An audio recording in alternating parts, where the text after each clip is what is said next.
Hey everybody, welcome to another model building workshop. Today we're going to be looking at something from my youth, and maybe a bunch of you remember these as well.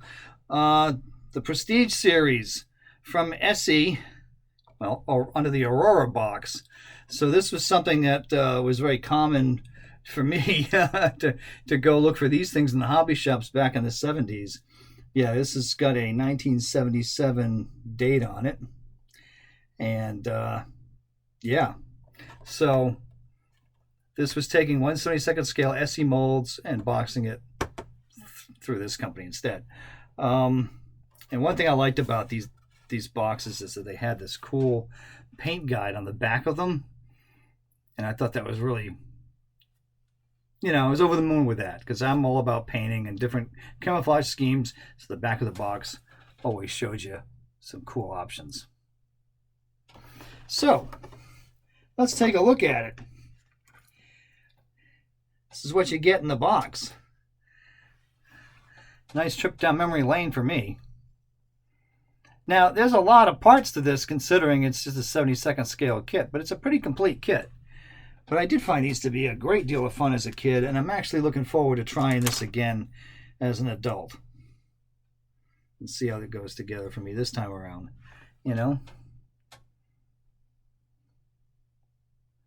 Pretty good arrangement of parts. It does have the rubber band treads, which have pros and cons. Though the detail, at least on, well, the inside of them, this side doesn't look very thrilling, but the molding on the outside isn't too bad. So here's what one looks like finished. I'll try to get close because it's hard to see something this small. So again, 72nd scale. Now I built this quite a long time ago. So yeah, I was probably a teenager when I put this together, and I still have a lot of this stuff in a display case all these years later. Of course, when you're building 72nd scale, you can put quite a lot of these things on a shelf. And this is primarily what I built as a kid because it's what I could afford with my allowance money or whatever I had, because these were pretty cheap back then. Not so much now, although I was surprised to find the one I picked up for like $10 at a hobby shop. So I thought that was a pretty good deal. But you can see the detail's not bad. The tracks, you can see they kind of are giving that rubber band look. They don't fit that great. In the doable, but the way they go around the front and the back is not terribly convincing. So a link and length option would have been a lot better. But hey, this is what you had back then. And I chose to do the three-tone scheme. Well, two-tone scheme. The brown over the green, which is typical around the summer of 43. Would have been, I guess, the Battle of Kursk. Would have looked like that.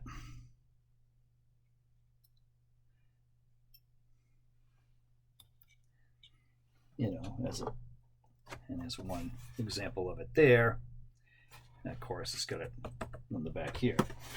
So let's have a look at the decals. It's going to be hard to see these because not only are they tiny, but also the ones in white are almost impossible to see against the white paper. I don't know if you can get any of that there. And these, despite the age, these look like they're pretty good. And in fact, when I was doing the KV-1S, which I had a video a few weeks ago on that, I ended up using some of the spares from this kit that I built decades ago. And it took a while to get them to loosen off the paper, but they did. And I was able to use them.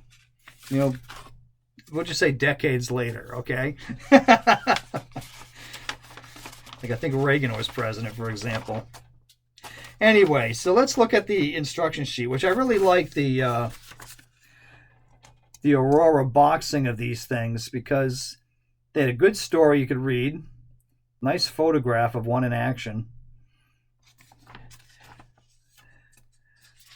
explanation of the camouflage,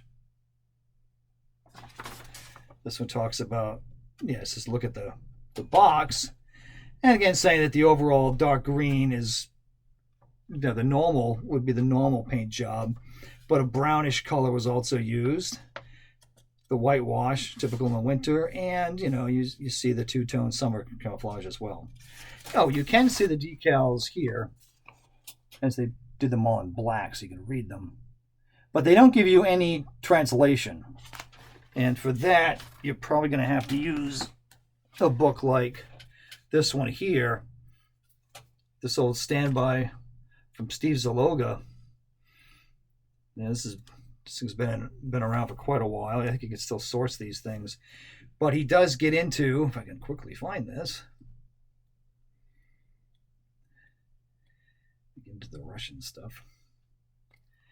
You start getting into it. But they do explain what the slogans mean in this book.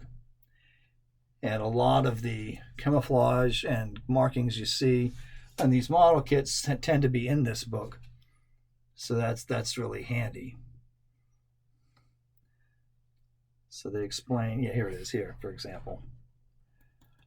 That's what the one I was building was supposed to be that. Although you'll notice there's some problems with this, because this one, while it's brown and green, all the markings are in white, which is not how they were depicted in the model kit. But hey, that's getting nitpicky, but but that's what you see in the book here anyway, the actual photograph. I know there's another breakdown. So I thought there was another breakdown. Yeah, there is. Breakdown of Russian and other unit markings. So anyway, this is very helpful to get some clarification as to what all that is saying.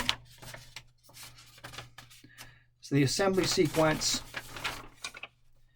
is nicely illustrated here in the old Aurora kits. Pretty clear illustrations, which I really liked, still like. So there's a lot you can see here. Gives you a good picture of what to expect. So we'll see how this goes together the second time around. I mean, I did build this many years ago. I don't have a lot of memory. I have some memory. I remember painting it. It's funny that memory's still there. But I don't remember much about the assembly of this now. Because it was so long ago. But it looks like it didn't give me a whole lot of trouble. I don't see anything screaming at me other than these tracks are kind of rough. But we'll see. Maybe some mud. Maybe put in a diorama. Who knows? I'll see what I can do with it. And I noticed looking at the kit, there's two figures here. If you can get them. Hard to see. But there are two figures. There's the commander that you see on the one I built. But there's also an infantryman that can ride on the back. Sitting there with his burp gun, machine guns there. So that's included as well as an option. And it looks like there's a few extra pieces of gear that you can work with as well here.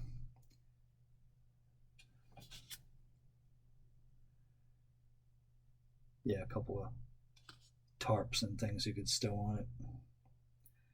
Ironically, I don't see the wooden box that's on this kit. I wonder if I sourced that from another. Oh, no, here it is. It's here. Never mind. Anyway, that's a quick look at the 1/72nd scale T-34 76. This is the 1943 version for that turret. And yeah, so for those of you that remember back in the day building these things, they're kind of a fun treat, huh? All right, well, we'll talk to you soon. And I hope you guys have a good week. And we'll see you in the next episode. All right, bye now.